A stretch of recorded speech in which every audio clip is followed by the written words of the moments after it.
আরজিকর কাণ্ডে আমৃত্যু কারাদণ্ডের সাজা সঞ্জয় রায় দিল শিয়ালদহ আদালত। আরজিকর কাণ্ডের 164 দিনের মাথায় দোষী সাব্যস্ত হওয়া সেলফ ভলেন্টিয়ার সঞ্জয় রায়কে আমৃত্যু কারাবাসের নির্দেশ দিলেন শিয়ালদহ আদালতের বিচারক অনির্বাণ দাস। শনিবার সঞ্জয় রায়কে দোষী সাব্যস্ত করেছিলেন বিচারক। ভারতীয় ন্যায় সংহিতা 64 ধর্ষণ, 66 ধর্ষণের জন্য মৃত্যু, 103(1) খুন এই ধারায় দোষী সাব্যস্ত করা হয়েছিল তাকে।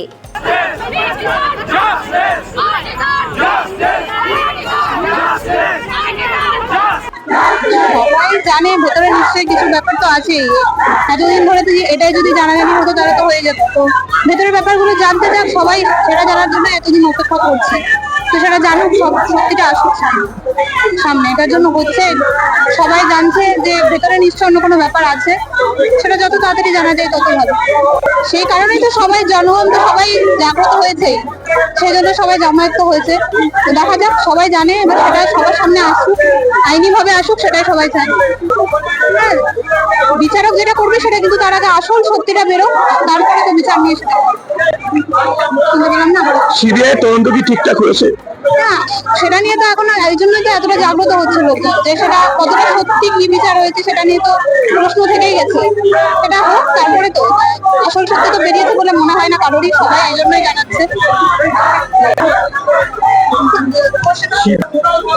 এর ভেতরে অ্যাকচুয়ালি কি হচ্ছে সেটা তো এখনো জানা যাচ্ছে না, বাট জনগণ যেটা জানতে পারছে সেটা কিন্তু জনগণ যেরকম এতটা আন্দোলন করছে, তো সেটার পরে যদি সত্যিটা বেরিয়ে আসে, সেটার জন্য তো এতটা আন্দোলন চলছে। সেটা চলতে থাকুক যতদিন না আসল সত্যিটা বেরিয়ে আসছে।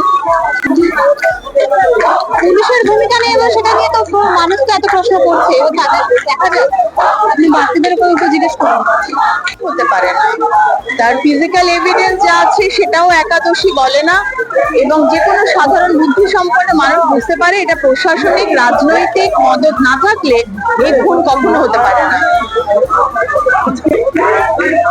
প্রশাসনিক চাপ তো নিশ্চয়ই আছে, সেটা তো আমরা বুঝতেই পারছি, যার জন্য তো এত দেরি হলো। প্রথম চার্জশিট, দ্বিতীয় চার্জশিট দেবার কথা কিন্তু এখনো দেওয়া হলো না।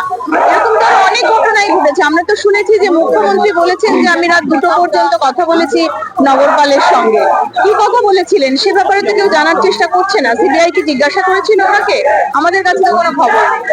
তো এইরকম প্রশাসনিক হস্তক্ষেপ তো আছে, চাপে আছে সিবিআই, সবাই বুঝতে পারছে। ফলে সিবিআই কোর্ট সবকিছুর উপরে হচ্ছে মানুষ, জনসাধারণ। আমরা জনসাধারণের মধ্যে আছি, রাস্তায় আছি, আমরা আন্দোলন বাড়াতে চাই যে আন্দোলনের চাপে সিবিআই কোর্ট বাধ্য হয় সঠিক বিচার দিতে। অবশ্যই সম্ভাবনা আছে। তদন্ত মোটেই শেষ হয়নি, সিবিআই এ কথা ঘোষণা করেনি শেষ হয়ে গেছে, তদন্ত প্রক্রিয়া চলছে। ফলে এই সঞ্জয় রায়ের যে সাজা ঘোষণা তাতেই শেষ হয়ে গেল এরকম ভাবার কোনো কারণ নেই। আমরা অবশ্যই আশাবাদী, আমরা আন্দোলনে আশাবাদী, এবং আন্দোলন বিচার ছিনিয়ে আনবে, আমরা এই আশায় আছি। না, এটা প্রায় একটা বাচ্চাও বোঝে যে একজন সিভিক ভলান্টিয়ার এই কাজ করতে পারে না। ফলে একজন সঞ্জয় রায়কে শাস্তি দেওয়ার জন্য এই এত বড় আন্দোলন হচ্ছে না। এবং এটাও ঠিক কথা যে সঞ্জয় রায়কে যদি ঝুঁকিতে শাস্তি দিয়ে ফেলা যায়, তাহলে মুখটা বন্ধ করে দিয়ে ওর কাছ থেকে অন্য যে তথ্যসূত্রগুলো বার করার সম্ভাবনা আছে, সেই সম্ভাবনাগুলো বন্ধ করে দেওয়া যায়। সেই জন্যই প্রশাসন এত তৎপর যে তাড়াতাড়ি করে সঞ্জয় রায়কে দোষী সাব্যস্ত করে ওর একটা চরম শাস্তি দিয়ে ফেলা। সেটা ঠিক কাজ হয় না একদম।